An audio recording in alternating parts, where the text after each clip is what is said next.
So I saw that on Apple Podcasts, we actually have 23 reviews and we're at a 4.4 rating. Woo! It's pretty good. All right. And then we have 4 on Spotify. Like and subscribe. Which is, I think, leave is us a 5 review. star. Mash that like button or whatever it's called. Double check the podcast.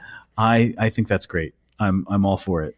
We're like the here's the thing. I don't want to know. I don't want to know too much about the reviews, because as nice as it is, unless they're suggesting things that we should be doing differently or ways to improve, constructive criticism and things like that, I don't want to like. You don't want to know? Well, I just don't. Okay, we're at 4.5. That we're going too far. 23 ratings. You know, 4.8. I can't read. Yeah, no, it's okay. Ready? Watch this. Oh, we just got a 5-star rating. Look at that. You just rated us. I mean, it's amazing. It's about time you finally rated your own podcast. Come on now. I guess I could have done that before. So now we just gave ourselves another rating. I did it on Spotify. Let's call it a shameless plug. I'm okay with it. I'm okay with this. Paola, I want to talk about something. Yeah, please. It's your turn. I really enjoyed sitting with you and Sherry and Kathy today and Father Brendan and talking over some parish planning stuff for the year. Mm-hmm. That was a lot of fun. And I think it's an interesting thing, and we're doing some good stuff. Kathy had mentioned a book by the guy from Flocknote, whose name is escaping me, but there's a book out from Word on Fire, from their publishing company, that is supposed to be great. They just did an interview with him on the Word on Fire show, and I would love to have a conversation with this guy, because I think, first of all, I want to read the book. Mm-hmm. It looks great. They're sold out at the moment. So Word on Fire, if you want to send me a free copy of that book, I won't object. This might be utilize your connections. This might be a tangent interview that I have to set up. But in any case, what I'm excited about is, so he's talking about like the ways that parishes are, they're meeting people, but they're also missing a huge chunk of their people. Failing to meet 95%. Yeah, 93. I was wrong. 93%. Sorry, I was rounding up. Well, so no, it's okay. It's okay, because I think all of these things, talking about the different ministries that we have, talking about different groups that we're trying to get, and figuring out how we can, as broadly as possible, create a space where people can be met. Yeah. And where people can have an encounter with God, where they can hear the gospel. I was just really excited and edified sitting with you guys today talking about that. So that's the first thing. Mm-hmm. And as I thought about it, as I was listening to Brandon Vaught interviewing this fella from Flocknote, mm-hmm. Which we use Flocknote, by the way, so fully support Flocknote. We think it's a great thing. Mm-hmm. Correct? It's awesome. Yeah. Okay. Good. Yeah. I'm glad we're on the same page about that. I'm the one who brought it onto the team. But yeah, no, it was your doing. I was dying for Flocknote. That's true. And it's very, very true. It's an effective tool for communicating with people in the parish. Yes. Really effective way. But I was thinking about that subject, that particular episode of the Word on Fire show, which we'll link to in the show notes. Mm-hmm. We'll also link to the book itself so that you can buy yourself a copy. And then something of our own purpose here at We're Like the Lamb, which is really talking about ministry in the context of the church, as a priest, as a lay woman, and kind of sharing our experiences of that, what it means to serve, what it means to minister. So as I was thinking about all of this, what had been coming to mind the most in this is why parishes don't meet 93% of their people. The one thing that didn't seem to come up, and I would love to get, your take first of all, but I would also love to get the take of this guy who wrote the book.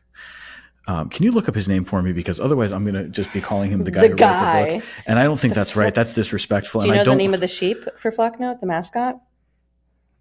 Do you know? Flocky? No, Uno. Like Sheepy? The one, Uno. Went after the one that ran away. Woolly? Woolly? I don't know. Baba? Matthew Warner. Okay. Baba. So the Matthew Warner who wrote this book about really reaching out to the whole flock. I don't have any objections to any of the stuff that you're saying, because everything that you're saying made perfect sense to me, right? But where I kept having this question was, where exactly does the staffing of a parish fit into this equation? Oh, the things that I dream about all the time. Well, as he was talking about some of the points that he was making, he was talking about communication and heavily on communication, which I think is the point, to talk about how we communicate with the bulk of the parish, how people receive information about the parish. So I don't think he was intending to talk so much about how we minister to the parish and how the ministry of the parish staff, the parish clergy, et cetera, how that in particular reaches people. Yeah. So my sense was that he was talking about the communication strategy of the parish and how to better reach lots of people in that communication. Yeah. Does that sound right to you? Yeah, that sounds right. Okay. Yeah, that definitely sounds right. But what I was thinking about was not so much the communication strategy, but the actual ministry, the way that a parish reaches its population. And I was thinking about this as a priest who's just come off of 3 years of being the only priest at a very large parish. And if I was reaching 7% of the parish, because he's saying 93% you miss and 7% really engage. If I was reaching 7% of the parish, let's be generous and suggest that that's a true thing. Yeah. And I'm not sure that that's not overly generous. I think I might have reached far fewer people, right? But let's just say, in our wildest fantasies, that I was able to actually reach 7% of the parish population. Yeah. I was absolutely burned out by the end of year 1 of being alone. By the end of year 2, I was more burned out than I thought it was possible to be. And if it is true that I was reaching 7% of the parish, what does that say about the way that we operate? Right? So there's an ecclesiological and personnel question that I think really has to be raised with all of this. Yes. And I don't have an answer for it. And I haven't had enough time to really think this through to form a coherent argument, but I figured this is a good place to process it because that's what's the joke? Instead of going to therapy, men start podcasts. Never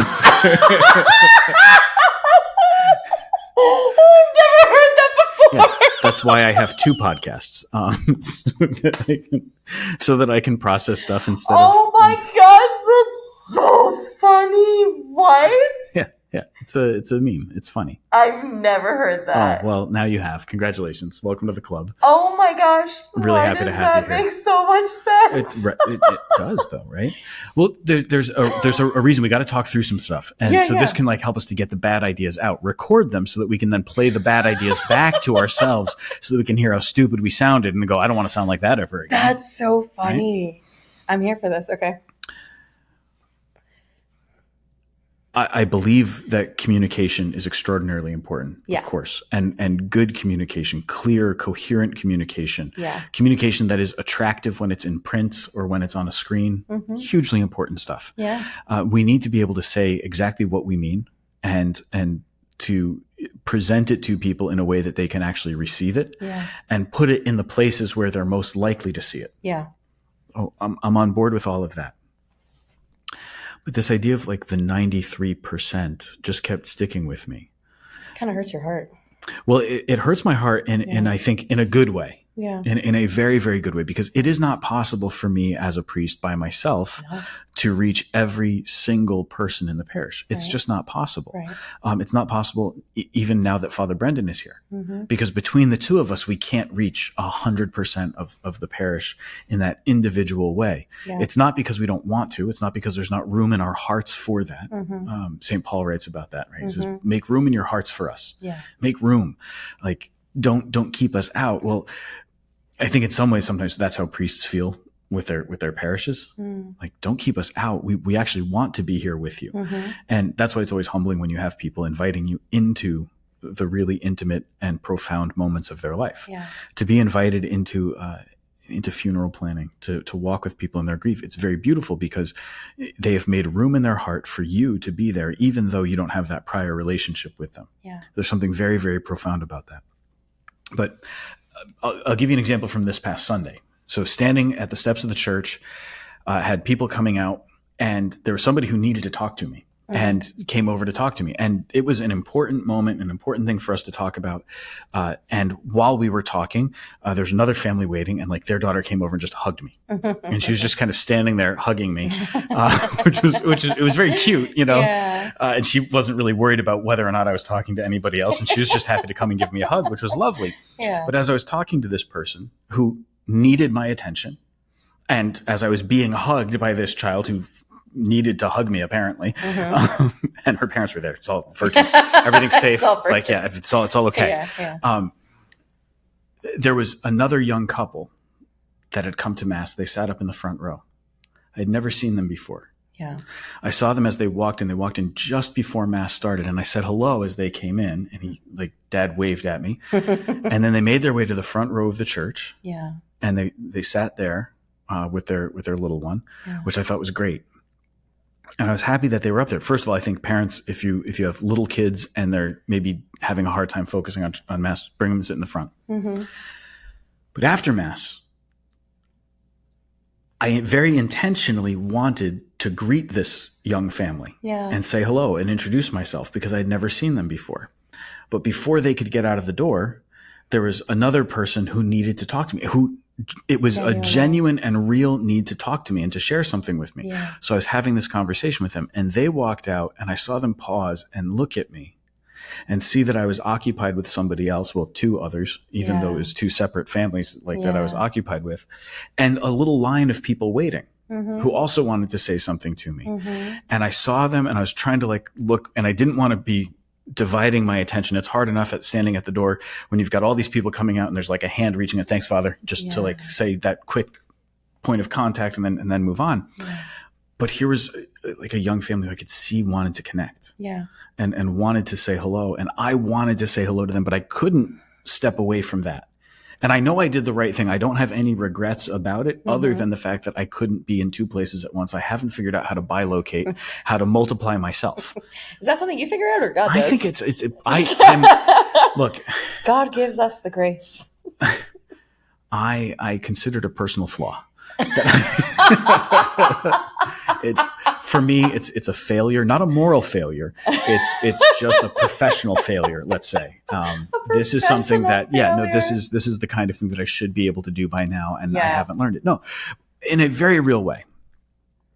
I wanted to be able to greet this young family and didn't have the chance on Sunday. Yeah. I hope that I will have that chance again. I hope they weren't just in town visiting. Yeah. Even if they were in town visiting, I would love for them to walk away from their visit to Fairfield thinking, we went to a really nice church. We went to a place where we had a chance to connect with the pastor a little bit. Yeah. We went to a place where we felt welcomed in the community. And I didn't have that chance. And I'm hoping that I will have that chance again. I'm hoping that they're new to town and that they'll be here again. Yeah. That's my very sincere hope. Yeah. But it got me thinking that when we talk about reaching the 93% or the 7%, well, I'm just the one guy. You are. It's one of me. And if we're looking at clergy ratio, so it is one priest to several hundred. No, I mean, if we're looking at the parish itself, the actual total number of people registered in the parish, it's nearly 10,000 people. Wait, 10,000 individuals. Yeah. Oh, so if we break it down to about 2,400 households. Wow. Right. But those 2,400 households are comprised of about 10,000, not quite 10,000 individual souls, which is amazing and beautiful, right? I love that. Right. One priest, now two priests, right? Two priests and a deacon. So clergy staff, two priests and one deacon to these 10,000. So if we split it up and just said, all right, 5,000 if you get this priest, 5,000 if you get this priest. Here's your 5 loaves and 2 fish. Exactly. We're the fish. You're the fish. It feels kind of inadequate, right? Yeah. But the same thing would go for the parish staff too. 10,000 people to one Paula. Not possible. To one director of evangelization, to one director of religious education in Sherry, to one parish admin in Kathy, to one receptionist in Terry, to one business manager in Kim, to one organist in Mike. Yeah. So anybody who wants to talk about music, he's got 10,000 people to deal with. Anyone who wants to talk about field rental, or how they can better support the parish, or do these different things, or make some kind of an arrangement. It's one person that can deal with that. Now, in no way does that bother me. We can do all of this. We can. And for centuries upon centuries, the church has functioned with minimal staffing. Yeah. And in fact, I think the church is at her best when there's minimal staffing. Because you depend on the grace of God. First. Yes. But Paula, that's exactly the point. I understand. Yes, that's exactly the point. Because when you have no one else, you start to depend on the grace of God more. Yeah. When you have nobody to serve in this, you start to depend on the grace of God more. But also when there's nobody to do it from a professional level, from a full-time employment or a part-time employment level, what also happens is the people of God step in. Yeah. And so you have more of a parochial involvement, and a beautiful parochial involvement for that matter. And so I look at that 93% and I say, I can see the places where I'm not meeting it, where I can't, because I'm just the one. There's only one of me to do this, or there's now two of me. Insofar as Father Brandon and I are not the same person, but there's two priests, right? So the ratio has gotten better. In fact, it's gotten significantly better. Yeah. When the ratio is everything to one and you add a second, that ratio is suddenly a lot better. Yeah. But I was looking at this going, all right, communication is one part of that strategy. Communication, and effective communication through email, website, bulletin, video, whatever other media you want, through homilies, through making announcements, through having signage that's legible and attractive that people can actually look at and say, oh, I want to read that. Right. Whatever it is, like, God bless our friends at the Connecticut Catholic Men's Conference. Their posters are a disaster. You said that publicly? I gotta say, look. They need to hear it from trash somewhere. Talk from behind. No, they like something like that needs to be said, because it does. Like, you want to the conference itself, the event is so good, but we can do a better job with our graphic design. Yeah, I just believe it. Like, there's some cursive lettering. Just kidding. There's so much stuff out there that we can do, and we can do better. So we can improve all of the communications. That's great. But when it comes to the parish, the way that you really meet people, the way that you really engage with them, is not actually through the bulletin. It's not through your website. It's not through the emails that you send, as important as those things are. Right. You can make all that stuff happen, but where people really engage is through the ministry of the church. And in many ways, that starts with the priest. And if parishes are underserved by priests, meaning parishes don't have enough priests, like, I would start with that. Yeah. Let's forget the commentary that we could make about priests who underserve their parishes by being lazy or by not being present. Right. If a parish is underserved because they're not given the number of priests that they need, it doesn't help. So we need to have a conversation, I think, as a church, about how we staff our parishes. Yeah. And that also means that we have to have a conversation about how many parishes we have. This is a hard thing to talk about. We've mentioned it here on the show before, but it's a hard thing to talk about, restructuring parishes and the possibility of parishes merging and closing and everything. And look around the country and you're going to see where this has happened, that it's been difficult.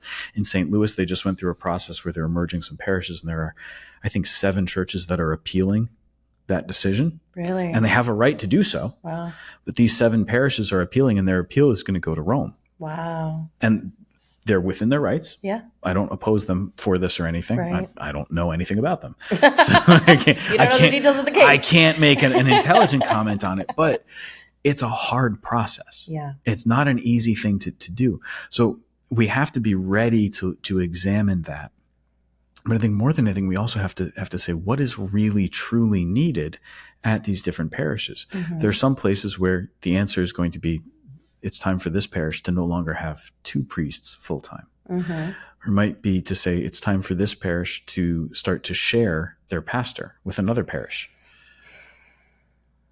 because the need is such that we need another priest who can help, who can serve in another place. Honestly, we need 3. Do you know what we would do with 3 priests? So much. It'd be incredible. Gosh, you would get some sleep. No, I still wouldn't. You still wouldn't get some sleep. No, I would still be. I wouldn't be able to help myself. I would still get overly busy. I would still occupy my time. Um, but I mean, here's the other problem, right? Yeah.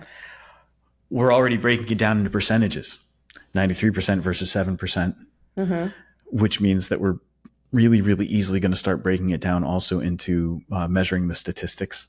Yeah. And I like statistics. They're fun. So does Kathy. Yeah. Kathy loves statistics. They're informative. Yeah. They tell a story.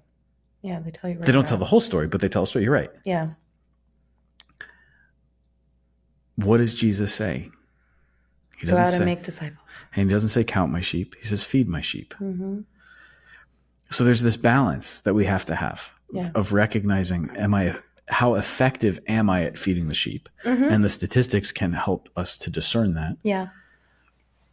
This goes to what I was saying. I don't know if I said it last week or the week before, but when I was talking about the anxiety that I was experiencing of like, there's so much that I want to do, that Kathy wants to do, like, and how we kind of push this pressure on ourselves. But it was very simple what the Lord was saying, like, go back to love. Focus on that, because that's how the early church grew. I mean, we're talking about under-resourced. Like, Jesus didn't have a building. No, exactly. Like, he didn't have he didn't have a microphone. He didn't have anything. Compared to what Jesus had. We're doing great. In his public ministry. Yeah. We're killing it. Honestly. In terms of physical, material, financial resources. And yet we're also struggling. Are we as effective as Jesus? No. No. No, and that says a lot. Close. That's well, okay, let's give some credit to the divine. Yes, that's true. It's true. Jesus is God, right? And so he's got that advantage against us, right? Like, Jesus could look at you and be like, be healed. And you were healed.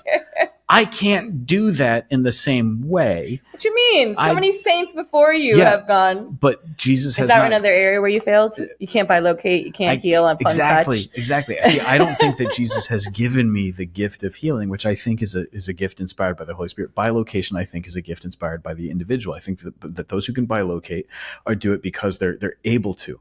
Really? I think they've figured out a method. They figured out a way to be in multiple places at once because there's such a need. Yeah, that it's not God doing it. I'm just kidding. Oh, no. I was what this is a desire that God put on my heart, so I'm definitely called into this. Look, with hard work and determination, you can bilocate. That's yeah. Feed on the secular There's jargon. a scene in my absolute favorite movie, one of my absolute favorite movies, Waiting for Guffman, where the mayor of this small town in Missouri says, there's a saying that if you don't like the weather in Missouri, just wait 5 minutes. And he says, I honestly think that with hard work, we can get that down to 3 or 4. He's had this idea we can change the weather in 3 or 4 minutes instead of 5. It's silly, but that's the point. Like, bilocation, no, just work harder. There's potential. Yeah, and you can bilocate. There's potential. Yeah. No, I hear what you're saying. And, I haven't listened to the podcast that Kathy sent, so I definitely want to listen to it. But your gut kind of drops when you see that. Like, 93% of the church is not engaged. Like, we're missing them. And I don't think the response is, there should be a degree where you're like, that kind of stinks. Like, in other words, it's moving you to urgency to ask the question. Is this going to move you into action? Or are you just going to be like, well, tough luck. That's where we're at. I thought it was interesting, though, that the number came out to 7% within a church are engaged, because according to Sherry Waddell's statistics in her book of Forming Intentional Disciples, 7% of the Catholic population in the United States goes to Mass on a Sunday. So that's so out of the 24% of people who make up the population of the United States, 24% are Catholic. 7% of that 24% attend Mass on a regular basis. But then 1% of that 7% are intentional disciples. So when you're bringing up this, like, how do you reach more people? Father Sam, you literally cannot. And the way that I see my role is, well, my job is to try to create or build more leaders to actually be your hands and feet. Like that, that's the role of the laity. That's the role of their priesthood. That's what that looks like, is to be an extension of the hands and feet of Jesus, who is the high priest. We're at service of, like, the pastor, which is you. And like I need to go and communicate and reach people in the pews next to me that you can't reach. Can we clarify that point though, Yeah. about being in service of the pastor? Oh, sorry. Well, Like of the pastor, not to the pastor, which is, it's an important one, because I'm glad I said it like that. yeah, no, you said it the right way, but like to emphasize this point that the people of the parish, the laity who like we need to have participate in the mission to make those connections, are not here to serve me on a personal level. You're not that big of a deal. Exactly. Exactly. Jesus is. I would like all of you to just make my life easier and better. That's not the point, right? No, in fact, the point is that it's in service. And this is actually where our ecclesiology and our sacramental theology need to really come into play here, because when you look at the way that the Mass is structured, the way that liturgical ministry is structured, the way that ecclesial ministry is structured, it's a sharing in. It's a sharing in the ministry of Christ, who is the high priest. Exactly. So who is it that has the fullness of the priesthood? It is the bishop. The bishop has the fullness of the priesthood. And so priests and deacons share in his ministry in their own particular order. That's cool. So I share in the ministry of Christ the high priest through the bishop. Yeah. I do not possess the fullness of that high priesthood. Only the bishop does. Wow. So the priestly order in the holy orders, that's why it's a plural form, right? Holy orders is diaconate, priesthood, and episcopacy. So the deacon shares in the role of Christ the servant. Yeah. Christ the high priest is also a servant. And so it's the deacon who serves at the Mass, but also the deacon who, if we look at the Acts of the Apostles, the deacons served the poor. Yeah, they served at table, right? Yeah. So the deacon serves in that capacity. Sharing in the priesthood of Christ the high priest, the priest offers the sacrifice of Christ, offers that sacrifice in persona Christi, in the person of Christ, shares in that ministry of mercy. Yeah. But there's even a limit to what the priest can do, because he is not serving as the head, the high priest, which is the bishop. Right. So it's the bishop who exercises that ultimate teaching authority. The priest shares in the bishop's teaching authority. The priest shares in the bishop's pastoral authority. The bishop shares in the bishop's ministerial sacramental authority. Yeah. But even to a limit. So it's only the bishop that can ordain. The priest cannot.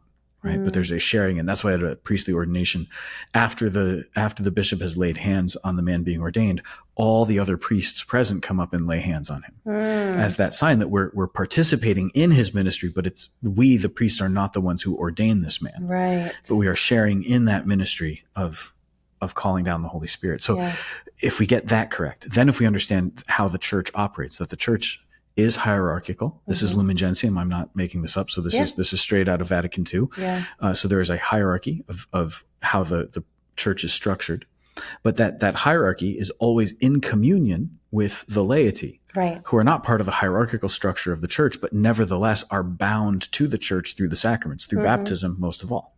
Right. So through baptism, we have this communion, and the hierarchy, the clerical hierarchy, and the laity work together.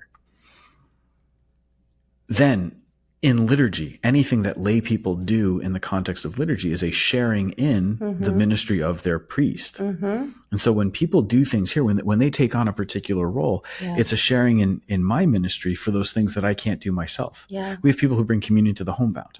When they bring communion to the homebound, they're sharing in my ministry as a pastor.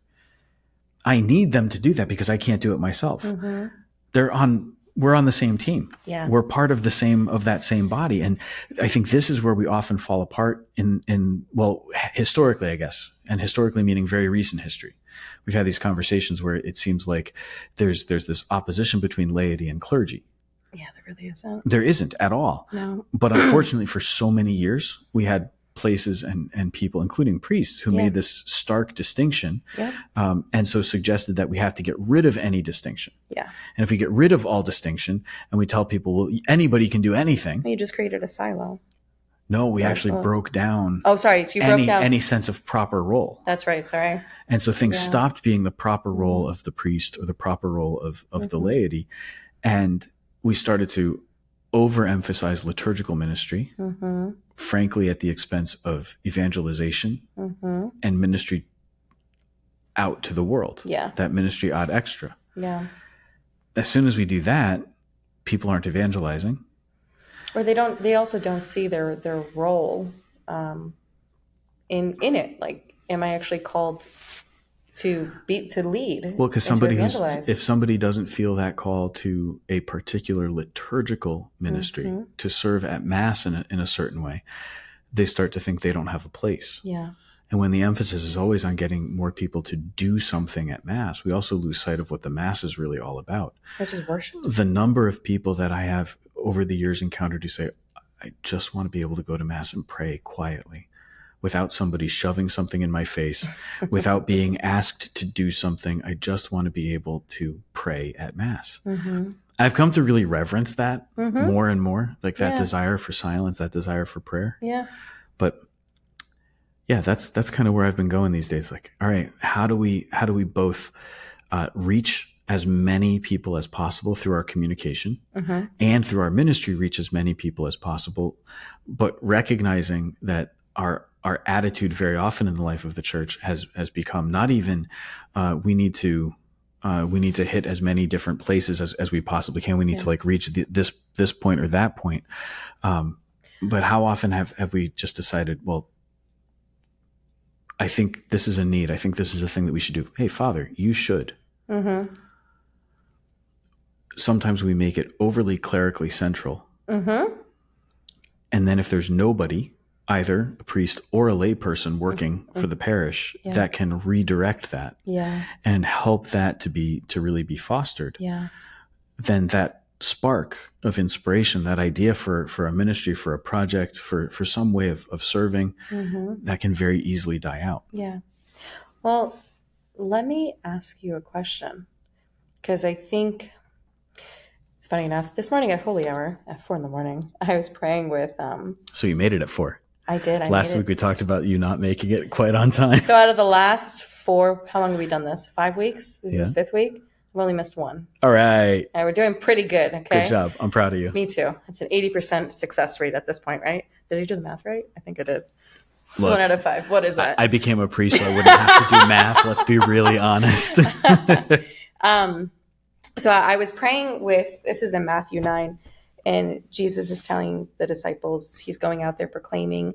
And as he's doing this, people are being healed and they're being walked with. And then he says, like, my heart, looking at the crowd, there's compassion. He was drawn He has pity on the crowd, right? He has pity on the crowd. He had like compassion towards the crowd because of how they're being harassed and how they're suffering. Those were the words in the Bible that I read this morning, and I was like, oh, interesting. But then he says, look how there's so many people out there, but there are not enough laborers. So he says, go. So he's really making a call to the disciples to go out and make more laborers, to go and minister to these people who are hurting. And this has been a scripture passage that I've just been praying with over the last couple of days, honestly, because the Holy Spirit kind of kept bringing it up. And I'm like, whoa, this is awesome. At one point, I had looked at it in an evangelistic lens, but now I was looking at it in terms of like personal walking with people. Like, how am I walking with those? Accompaniment. This, like, it totally changed. And like, I was like, wait, that's so amazing. Like, I've only ever read this passage in the lens of evangelization. Go make leaders, go make disciples, and teach them to do the same with others. Now, because of what's happening in the program, accompaniment and... It's the Catholic Psych Model of Applied Personalism certification program that Paula's referencing there. Yeah, but this time it was different. It was like, how am I going after the one? Yeah. So, but that needs to come from, I guess, the leadership of the church. Like, we're not asking you to go out after every single person. Nobody can. But what if every person in the church went after one? Just one. Go after, who are you willing to walk with? Do we even have to use the vocabulary of go after them? Or simply recognize that actually there's already people in our life that are already there. True. They're already with us. They're already there. And we want to walk with them to encourage them, to build them up. Yeah. Or are we willing to recognize, I need some support, and I see this person who knows their faith, who practices, who prays. I'm going to ask them to pray for me. I'm going to invite them to accompany me. Yeah. Not I'm going to invite myself to accompany them and say like, here, let me offer you something. But I'm going to ask you, hey, could you pray for me about this? Yeah. Let me share a thought with you, because last week we had our first Faith on Tap. Mm-hmm. And it was amazing. Did I talk about this last week? I can't remember. No, we didn't get to talk Oh my about gosh, it. I But literally don't know what week it on was that like right now. So mostly, much has happened. mostly dudes, right? It was mostly dudes. It was like incredible. I'm like, what the heck? That's kind of unusual for Catholic It young was adult events. so weird. I Right? was like, yo, this is wild. Isn't like the stereotypical Catholic young adult event all like the women, a whole bunch of women who are well balanced and put together, and like 3 really odd duck men? I mean, they're always odd. But that's the stereotype, right? It's definitely the stereotype. To have like 20 guys show up who it was are like weird. It was so crazy, on the ball and ready to do things. That's awesome. It was insane. Like it was such a good night. And something, as I prepared for these Faith on Taps and as we're organizing it, I just kept thinking, I was like, you know what? If we're just going to throw out another event, this is pointless. Like I genuinely felt like that. Why? Because you can continue to throw out events and you can do these things.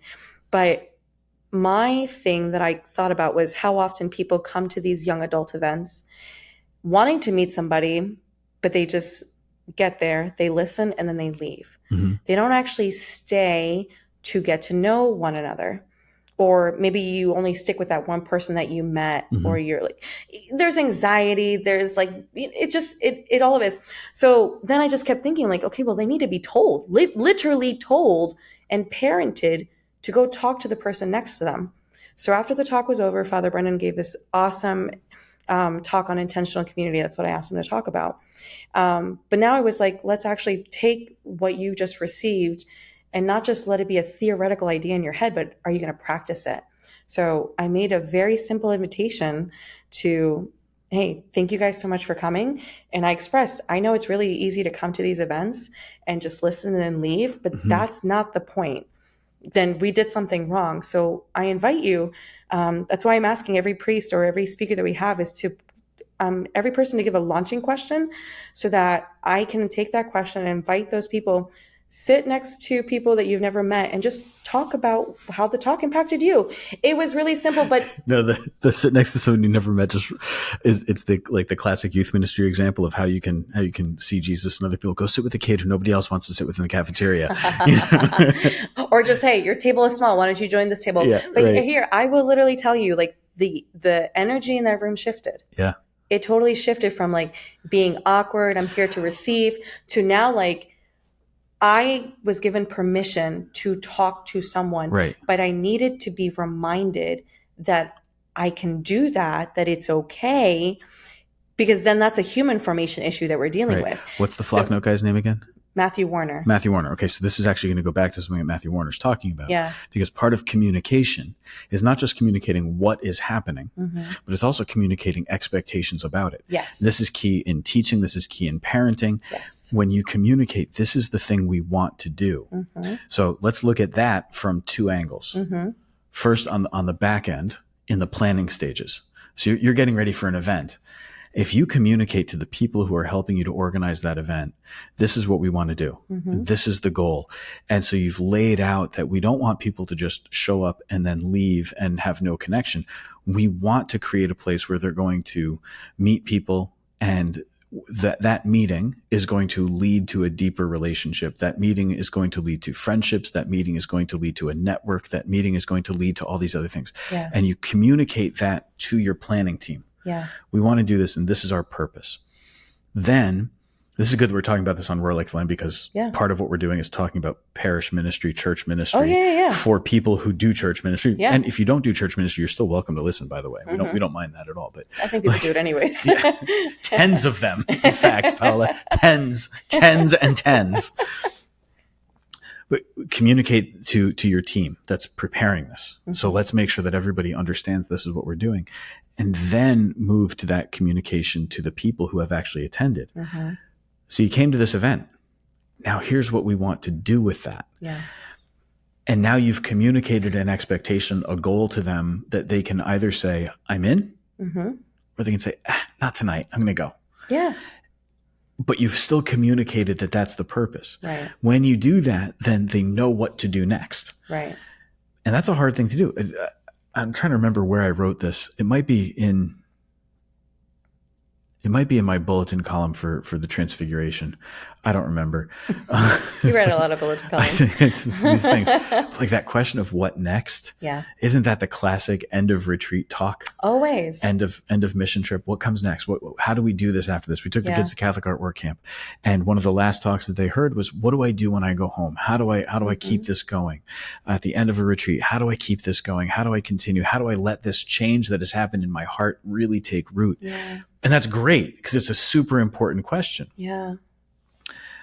But if we did that on a much smaller scale, yeah, what comes next after this event? So in our planning, what is our goal to move them to? mm-hmm. So then we start doing that. Then when we communicate with people at the different events that we have, we've invited people to come to something. What next? Yeah.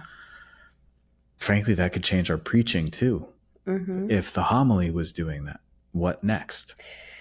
What's the next thing? What do we do from that here? was actually going to be my challenge question to you is how can you, like, I know I can do it with a certain group of people. Yeah. But you have access. Well, if Greg Bottaro listens to this podcast, and I'm not sure that he does, I listen to his podcast for the record, usually. I love you, Greg.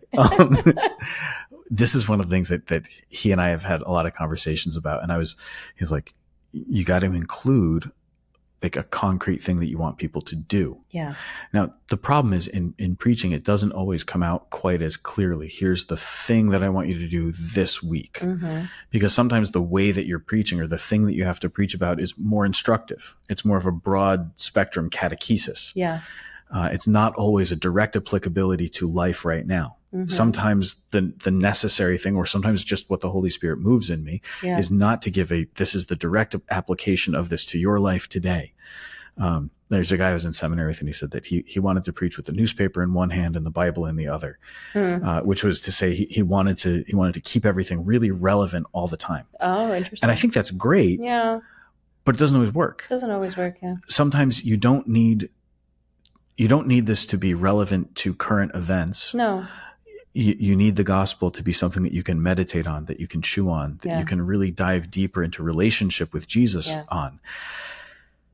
And so that preaching is going to vary from week to week, but sometimes to throw in, here's your task for the week. Mm-hmm. Here's this thing to do. Yeah. That can go a long way. Like today, we're recording this on the feast of St. Peter, Julian Amard, who's known for establishing confraternities of adoration, for priest adorers, and for preaching Eucharistic revival long before it was cool. Yeah. Well, here we are in the midst of long Eucharistic before it was revival. trending as a buzzword in the Catholic world. Exactly. Because we love buzzwords. I hate buzzwords so much. I know. You wrote it down. Corporate speak, buzzwords, gobbledygook. Gobbledygook, whatever you wrote on the sheet of paper as we were talking about being proactive. I've developed a real aversion to that, only because it's easy to say those words and sometimes really hard to do anything with them. Mm-hmm. And after a while, some of those words just become like background noise and they don't actually get us anyway. Yeah. St. Peter Julian Amard in his preaching was always about Eucharist. It was always Eucharistic. It was always bringing people to the mystery of Jesus present in the Eucharist. It wasn't necessarily about making the Eucharist more part of your life or figuring out the direct application of this or that thing. It was more just, this is Jesus in the Eucharist. Come and meet him. Mm-hmm. And so it was always, I don't want to say that because I didn't hear any of his homilies. He was dead long before I was born. But St. Peter Julian Amard, with this real great focus on the Eucharist, was encouraging this deeper communion. And I think, like today in my homily at Daily Mass, I was able to say, that's why Eucharistic adoration is important. Mm-hmm. So I was able to kind of make the indication.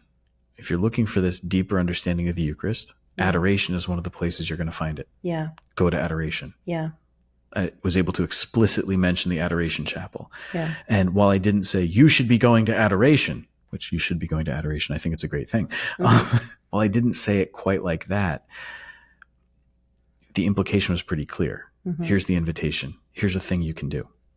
So I think you're right, though. Communicating the expectation, communicating the goal in the preaching makes a huge difference. Yeah. I mean, I had two guys at the end of that night, like some people stayed until 10 p.m. just to talk. Awesome. And he's one of these guys, love that. He goes to a local parish in Trumbull and he looked at me and he was like, I just have to thank you so much for doing that. Because first what I did was, based off what I learned out of the program, how do you parent and how do you get a kid to do something? You empathize, then you educate, and then you give the directive. So I'm going to empathize. Hey, we're young adults. We've all feel lonely.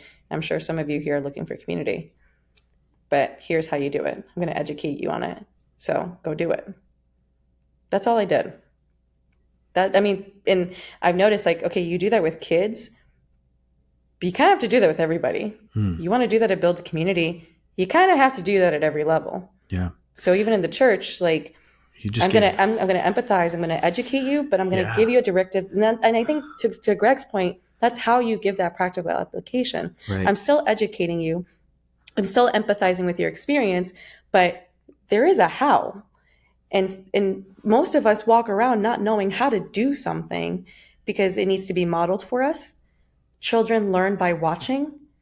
We learn by doing. Yeah. And so then it reinforces that education of what that lesson is. And so, like, you're absolutely right.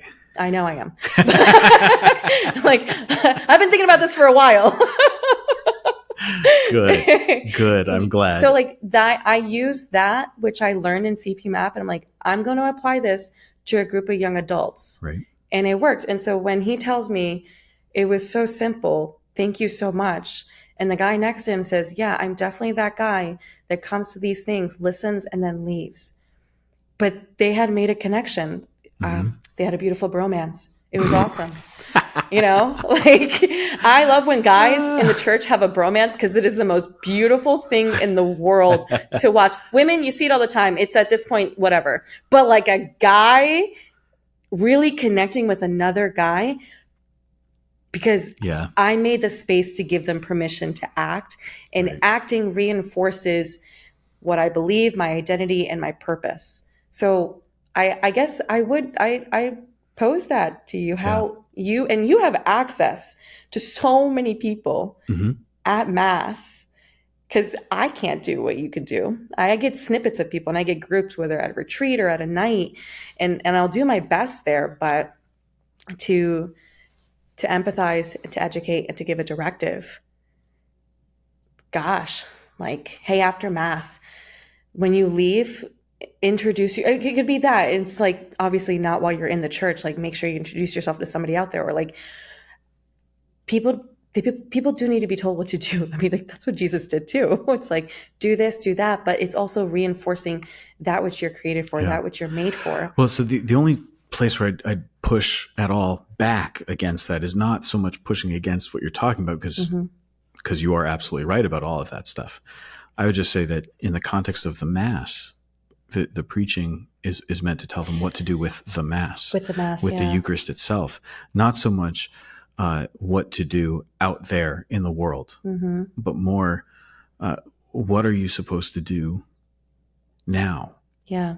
So it's to break open the Scripture at Mass that leads you into the mystery of the Eucharist that is about to be celebrated. Yeah. It's not necessarily about what you're going to do every day, although that can also be part of it, but it's really to focus them. And this is the thing, I think, right now in the Eucharistic revival, to remind us that our preaching at Mass, the more it can be Eucharistic, actually, the more that question about what am I supposed to do out there in the world the rest of the week becomes clear. Yeah. Right? Because Christ has this gift of clarifying for us what we're supposed to do, how we're supposed to be. Mm-hmm. So then how does that then, like, if at the end of Mass, ita misa est, like, you go out. It is the Mass, go. It is the Mass, get out. go. Yeah. You know, there's a directive at the end of Mass to go still. But then how many people are actually leaving knowing what to do and where to go? I have countless times used that phrase, not as the liturgical ending of the Mass, but in the context of the homily, to tell people what they're supposed to do. Yeah. I'm going to defend myself there. I have definitely said that in many homilies. Yeah. Yes, I definitely have done that. Oh, I know, and you definitely do. That is one thing I know I've done. I will totally do that. Yeah. I think for me, if I'm looking at evangelization and learning what I'm learning about accompaniment, it's becoming more clear to me how much more clear I need to be Sure. to give people practicals. But practicals are useless unless, you have all this other things. Right. Like it's hard to, hey, do these things, have like read the Bible, but you don't have a relationship with Jesus. I mean, or unless the encounter with the Bible is going to actually give you that relationship with Jesus. But it's not just one thing, it's many things. It's like one thing that's a part of a bigger thing. Yeah. So okay. So there's a lot. Yeah. It's kind of overwhelming. There's a lot. We have a hard out. Oh, we do. Yeah. Dang it. So we have covered about 93% of what we wanted to talk about. There's a 7% that's remaining, or we've only covered 7% and there's 93% remaining that we haven't covered. Yeah. I don't know which it is, but this has been really fun. Yeah. Thanks, Paula. You're welcome. I'm Father Sam Kachuba. And I'm Paula Pena. This is Roar Like the Lamb.